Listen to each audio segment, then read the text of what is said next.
আসসালামু আলাইকুম বন্ধুরা।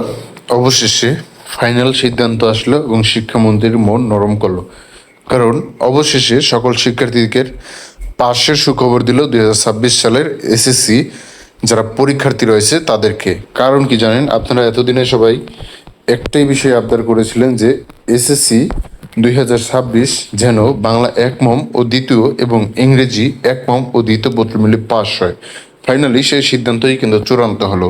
কারণ জানেন বিগত বছরগুলোও কিন্তু এরকম ঘটনা অনেক ঘটেছে যে বাংলা এক মম ও দ্বিতীয় পত্র মিলে পাস এবং ইংরেজি এক মম ও দ্বিতীয় পত্র মিলে পাস, তাহলে কিন্তু ধরা যায় এই চার বিষয়ে কেউ ফেল যাবে না।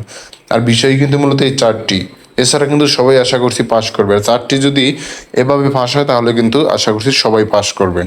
এবং আপনারা অবশ্যই কমেন্টে জানাবেন যে মূলত আপনারা দুই বিষয় মিলে পাস চান নাকি এক বিষয়ে, সেই বিষয়ের ভিত্তিতে কিন্তু সিদ্ধান্ত আসতে পারে। তাই অবশ্যই প্রত্যেকে কমেন্ট করবেন যে আমরা বাংলা এবং ইংরেজি দুই বিষয় মিলে পাস চাই, ঠিক আছে?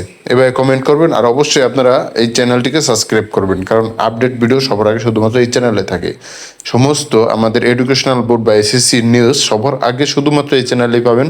তাই অত দূরত্ব অনুরোধ থাকবে চ্যানেলটিকে সাবস্ক্রাইব করবেন। আজকের মতো এই পর্যন্তই, দেখা হচ্ছে। প্রিয় শিক্ষার্থী বন্ধুরা, ঠিক মতো পড়াশোনা করবেন, কারণ এই চারটি বিষয় ইনশাল্লাহ সবাই পাস করবেন।